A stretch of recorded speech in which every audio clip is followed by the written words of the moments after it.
Hello students, Navankur Vidyapeeth TG lessons from the house of Navankur में आप सबका स्वागत है। आज हम पढ़ने जा रहे हैं कक्षा 7 विषय विज्ञान का पाठ 10 जीवों में श्वसन। तो हम देखते हैं जीवों में श्वसन। श्वसन का मतलब होता है सांस लेना, यानी कि सांस लेना श्वसन प्रक्रम का एक चरण है। तो हम इस अध्याय में देखेंगे सबसे पहले हम श्वसन क्यों करते हैं। तो जैसा कि आप पहले पढ़ चुके हैं कि सभी जीव सूक्ष्म इकाइयों से बने होते हैं जिन्हें कोशिकाएं कहते हैं। कोशिका जीव की सबसे छोटी संरचनात्मक और क्रियात्मक इकाई होती है। जीव की प्रत्येक कोशिका पोषण, परिवहन, उत्सर्जन और जनन जैसे कुछ कार्यों को संपादित करने में कुछ न कुछ भूमिका निभाती है। इन कार्यों को करने के लिए कोशिका को ऊर्जा की आवश्यकता होती है। यहाँ तक कि हमें खाना खाते, सोते अथवा पढ़ते समय भी ऊर्जा की आवश्यकता होती है। लेकिन यह ऊर्जा आती कहाँ से है? क्या आप बता सकते हैं कि आपके माता पिता आपसे नियमित रूप से भोजन करने के लिए आग्रह क्यों करते हैं? भोजन में संचित ऊर्जा श्वसन के समय निर्मुक्त होती है, अतः सभी जीवों को भोजन से ऊर्जा प्राप्त करने के लिए श्वसन की आवश्यकता होती है। श्वसन के प्रक्रम में हम पहले सांस द्वारा वायु को शरीर के अंदर ले जाते हैं। आप जानते हैं कि वायु में ऑक्सीजन होती है। फिर हम सांस छोड़ते हैं, वायु को शरीर से बाहर निकालते हैं। इस वायु में सांस द्वारा अंदर ली गई वायु की तुलना में कार्बन डाइऑक्साइड की मात्रा अधिक होती है, अर्थात यह कार्बन डाइऑक्साइड समृद्ध होती है। हम जिस वायु को सांस द्वारा अंदर लेते हैं उसमें उपस्थित ऑक्सीजन शरीर के सभी भागों में और अंततः प्रत्येक कोशिका में ले जाई जाती है। कोशिकाओं में यह ऑक्सीजन भोजन के विखंडन में सहायता करती है। कोशिका में भोजन के विखंडन के प्रक्रम में ऊर्जा मुक्त होती है। इसे कोशिकीय श्वसन कहते हैं। सभी जीवों की कोशिकाओं में कोशिकीय श्वसन होता है। कोशिका के अंदर भोजन यानी कि ग्लूकोज ऑक्सीजन का उपयोग करके कार्बन डाइऑक्साइड और जल में विखंडित हो जाता है। जब ग्लूकोज का विखंडन ऑक्सीजन के उपयोग द्वारा होता है तो यह वायवीय श्वसन कहलाता है। ऑक्सीजन की अनुपस्थिति में भी भोजन विखंडित हो सकता है। यह प्रक्रम अवायवीय श्वसन कहलाता है। भोजन के विखंडन से ऊर्जा निर्मुक्त होती है। तो देखते हैं ग्लूकोज ऑक्सीजन के उपयोग के साथ कार्बन डाइऑक्साइड की, तो क्या बनता है? कार्बन डाइऑक्साइड प्लस जल प्लस ऊर्जा। संभवतः आपको मालूम होगा कि ईस्ट जैसे अनेक जीव वायु की अनुपस्थिति में जीवित रह सकते हैं। ऐसे जीव अवायवीय श्वसन के द्वारा ऊर्जा प्राप्त करते हैं। इन्हें अवायवीय जीव कहते हैं। ऑक्सीजन की अनुपस्थिति में ग्लूकोज, अल्कोहल और कार्बन डाइऑक्साइड में विखंडित हो जाता है, जैसा कि निम्न समीकरण द्वारा दिखाया गया है। ग्लूकोज तो क्या होगा? बिना ऑक्सीजन की उपस्थिति में उपयोग किए जाएंगे ये, तो क्या बनाएंगे? Alcohol plus carbon dioxide plus ऊर्जा। हमारी पेशी कोशिकाएं भी अवायवीय रूप में श्वसन कर सकती हैं, लेकिन ये ऐसा थोड़े समय तक ही कर सकती हैं। वास्तव में यह प्रक्रम उस समय होता है जब ऑक्सीजन की अस्थायी रूप से कमी हो जाती है। बहुत देर तक व्यायाम करने, तेजी से दौड़ने, कई घंटे टहलने, साइकिल चलाने अथवा भारी वजन उठाने जैसे अनेक कार्यों के लिए अधिक ऊर्जा की आवश्यकता होती है।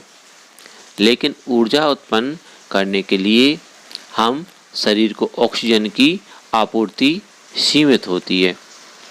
ऐसी स्थितियों में पेशी कोशिकाएं अवायवीय श्वसन द्वारा ऊर्जा की अतिरिक्त मांग को पूरा करते हैं।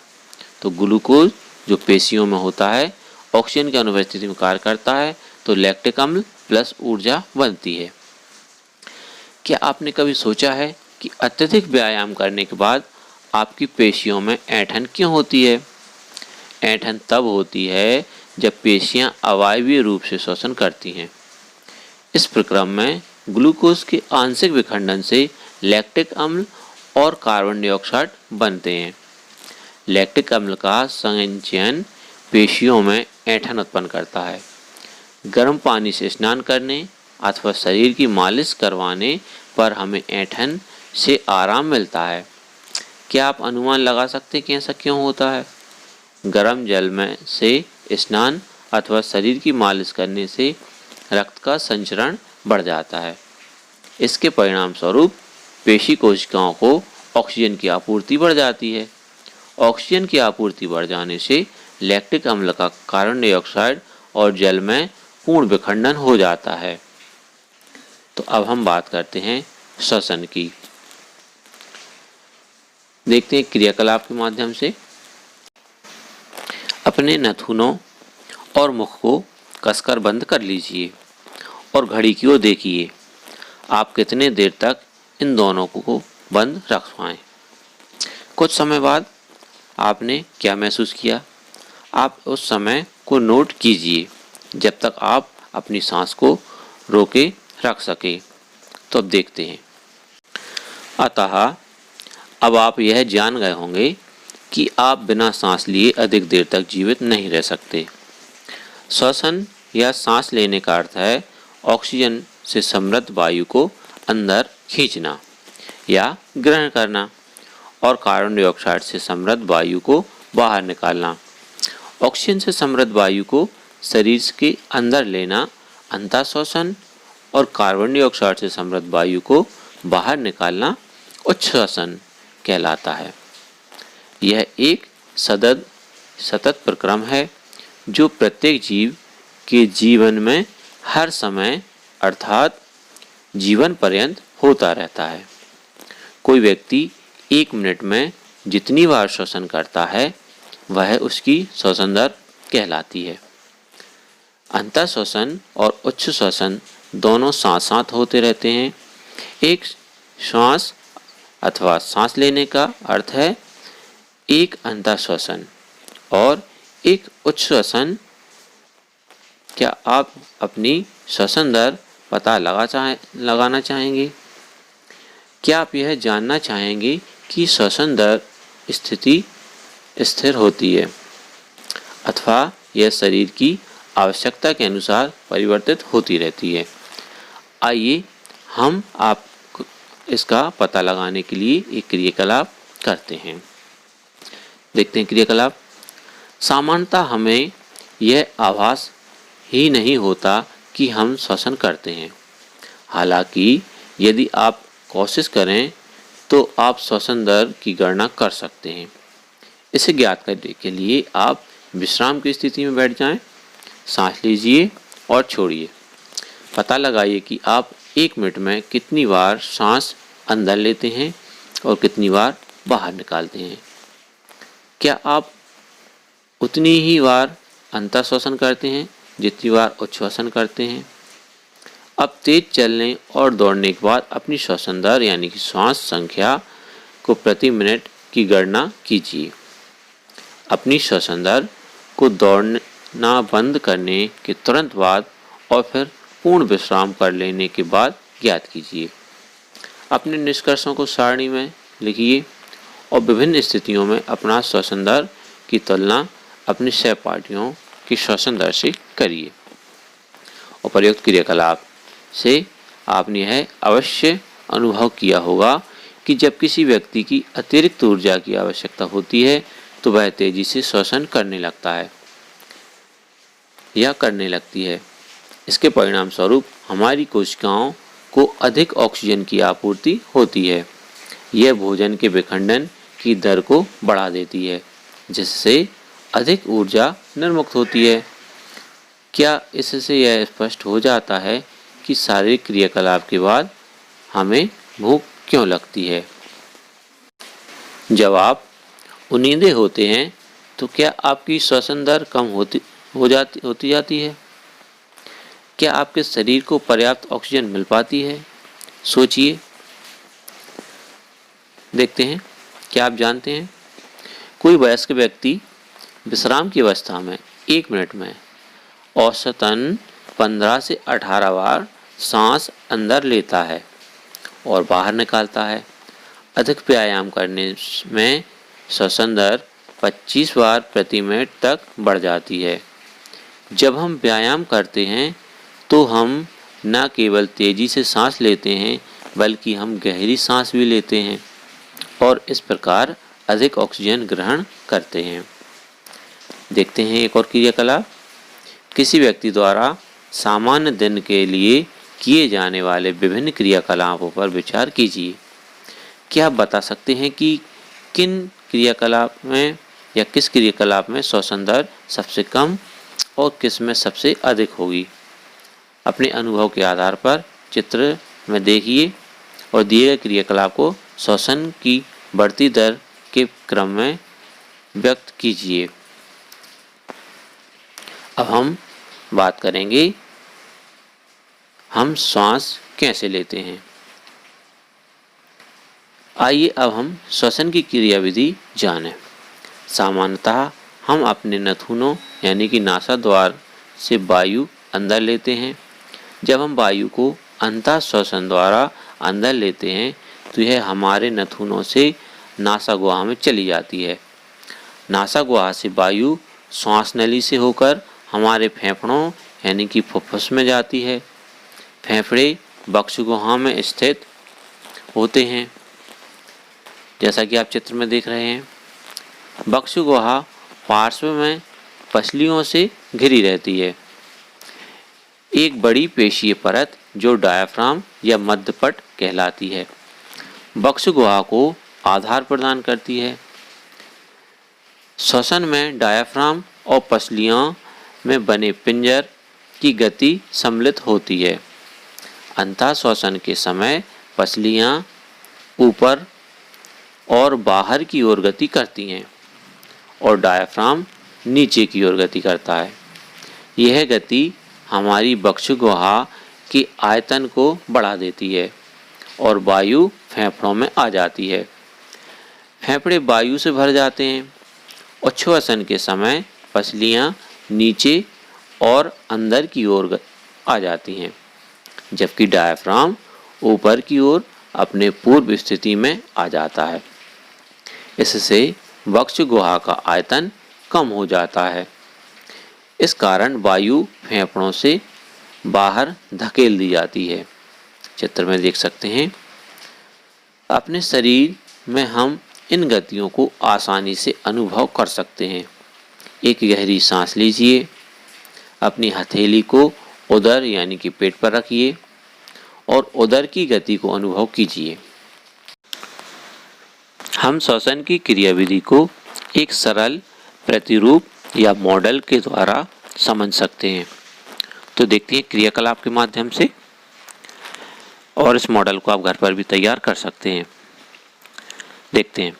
प्लास्टिक की चौड़े मुंह वाली एक बोतल लीजिए। इसके पैंदे को काटकर अलग कर दीजिए। बाय के आकार की कांच अथवा प्लास्टिक की एक नली लीजिए। बोतल के ढक्कन में एक ऐसा छिद्र कीजिए जिससे यह नली आसानी से निकल जाए। नली के साखित सिरे पर 2 गुब्बारे बिना फुलाए हुए लगा दीजिए।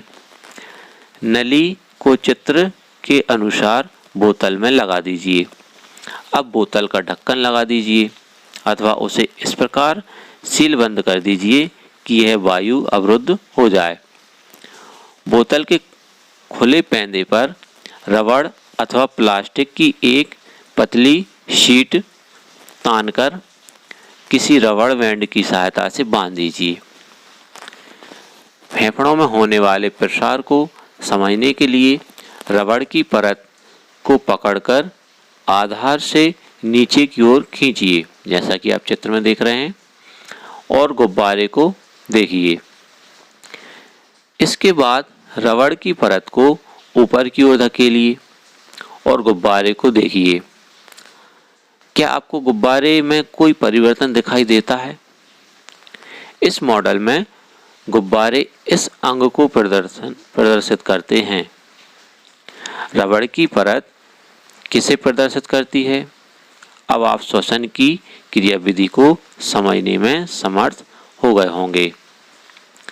अब हम देखेंगे हम उच्छ्वसन में बाहर क्या निकालते हैं। तो देखते हैं हम क्रियाकलाप के माध्यम से। कोई पतली स्वच्छ परख नली लीजिए, इसमें कार्क लगा हो। यदि परख नली उपलब्ध ना हो तो आप कांच या प्लास्टिक की बोतल ले सकते हैं। परख नली में थोड़ा सा ताज़ा बना चूने का पानी डालिए। प्लास्टिक को एक स्ट्रॉ यानी नली को परख नली में इस प्रकार डालिए कि वह चूने के पानी में डूब जाए। अब स्ट्रॉ के द्वारा धीरे धीरे चूने के पानी में फूंक मारिए। चित्र में देख सकते हैं आप। क्या चूने के पानी में कोई परिवर्तन होता दिखाई देता है? क्या आप इसे अध्याय 6 में दिए गए अध्ययन के आधार पर समझ सकते हैं? आप जानते हैं कि हम जिस वायु का अंतःश्वसन अथवा उच्छ्वसन करते हैं वह गैसों का मिश्रण होती है। हम क्या उच्छ्वसित करते हैं? क्या हम केवल कार्बन डाइऑक्साइड को उच्छ्वसित करते हैं अथवा उसके साथ गैसों के मिश्रण को भी उच्छ्वसित करते हैं? आपने यह भी देखा होगा कि अगर आप दर्पण के आगे उच्छ्वसन छोड़ते हैं तो उसकी सतह धुंधली दिखाई देती है। यह नमी के कारण है। जल के ये बिंदु कण कहाँ से आते हैं? क्या आपको पता है? अंतःश्वसित और उच्छ्वसित वायु में ऑक्सीजन और कार्बन डाइऑक्साइड का प्रतिशत देखते हैं। अंतःश्वसित वायु में 21% ऑक्सीजन होती है और उच्छ्वसित वायु में 16.4% ऑक्सीजन होती है जो फेफड़ों से बाहर निकलती है और अंतःश्वसन में फेफड़ों के अंदर जाती है। और इसमें 0.04% कार्बन डाइऑक्साइड होती है और 4.4% कार्बन डाइऑक्साइड फेफड़ों से उच्छ्वसित वायु में होती है। अब हम देखते हैं अन्य जंतुओं में श्वसन। हाथी, शेर, गाय, बकरी, मेंढक, छिपकली, सर्प और पक्षियों आदि जंतुओं की वक्ष गुहिकाओं में मनुष्यों की भांति फेफड़े होते हैं। जीव श्वसन कैसे करते हैं? क्या इनके भी मनुष्यों के फेफड़ों जैसे ही श्वसन अंग होते हैं? आइए पता करते हैं। देखते हैं हम सबसे पहले कॉकरोच। कॉकरोच के शरीर के पार्श्व भाग में छोटे छोटे छिद्र होते हैं। अन्य कीटों के शरीर में भी इस प्रकार के छिद्र होते हैं। ये छिद्र श्वास रंध्र कहलाते हैं। चित्र में देख सकते हैं। कीटों में गैस के विनिमय के लिए वायु नलियों का जाल बिछा होता है जो श्वास प्रणाल या वातक कहलाते हैं। ऑक्सीजन समृद्ध वायु श्वास रंध्रों से श्वास नालों में जाकर शरीर के ऊतकों में विकसित होती है और शरीर की प्रत्येक कोशिका में पहुंचती है। इसी प्रकार कोशिकाओं से कार्बन डाइऑक्साइड श्वास नालों में आती है और श्वास रंध्रों से बाहर निकल जाती है। श्वास नाल अथवा श्वास प्रणाल केवल कीटों में ही पाए जाते हैं। जंतुओं के अन्य समूहों में ऐसी व्यवस्था नहीं पाई जाती है। अब हम देखते हैं केंचुआ। कक्षा 6 के अध्याय 9 में आपने पढ़ा था कि केंचुए अपनी त्वचा से श्वसन करते हैं। केंचुए की त्वचा स्पर्श करने पर आर्द्र और श्लेष्मीय प्रतीत होती है। इसमें से गैसों का आगमन आसानी से हो जाता है। यद्यपि मेढक में मनुष्य की भांति फेफड़े होते हैं तथापि वे अपनी त्वचा से भी श्वसन करते हैं। वे आर्द्र और श्लेष्मीय होती है। अब देखते हैं जल में श्वसन। क्या हम जल में श्वसन कर सकते हैं तथा जीवित रह सकते हैं? ऐसे अनेक जीव हैं जो जल में रहते हैं। वे जल में श्वसन कैसे करते हैं? आपने कक्षा 6 में पढ़ा था कि मछलियों में क्लोम या गिल पाए जाते हैं। क्लोम जल में घुली ऑक्सीजन का उपयोग करने में उनकी सहायता करते हैं। क्लोम त्वचा से बाहर की ओर निकले होते हैं। क्या आप सोच रहे होंगे कि क्लोम जिस प्रकार श्वसन में सहायता करते हैं, क्लोम में रक्त वाहिनियों की संख्या अधिक होती है जो गैस विनिमय में सहायता करती है। अब हम देखते हैं क्या पादप भी श्वसन करते हैं। अन्य जीवों की भांति पादप भी जीवित रहने के लिए श्वसन करते हैं। जैसा कि आप कक्षा 6 में पढ़ चुके हैं, ये वायु से ऑक्सीजन अंदर लेते हैं और कार्बन डाइऑक्साइड को निर्मुक्त करते हैं। इनकी कोशिकाओं में भी ऑक्सीजन का उपयोग अन्य जीवों की भांति ही ग्लूकोज के कार्बन डाइऑक्साइड और जल के विखंडन करने के लिए किया जाता है। पादप में प्रत्येक अंग वायु से स्वतंत्र रूप से ऑक्सीजन ग्रहण करके कार्बन डाइऑक्साइड को निर्मुक्त करता है। अध्याय 1 में आपने पढ़ा था कि पादप की पत्तियों में ऑक्सीजन और कार्बन डाइऑक्साइड के विनिमय के लिए सूक्ष्म छिद्र होते हैं जो रंध्र कहलाते हैं। पादप की अन्य सभी कोशिकाएं भी की भांति भी मूल कोशिकाओं को भी ऊर्जा उत्पन्न करने के लिए ऑक्सीजन की आवश्यकता होती है। मूल मृदा कणों के बीच के खाली स्थानों यानी कि वायु अवकाशों में उपस्थित वायु यानी ऑक्सीजन ले लेते हैं। जैसा कि आप चित्र में देख सकते हैं। क्या आप अनुमान लगा सकते हैं कि यदि किसी गमले के पौधे में बहुत अधिक पानी डाल दिया जाए तो क्या होगा? इस अध्याय में आपने पढ़ा कि श्वसन एक महत्वपूर्ण जैविक प्रक्रम है।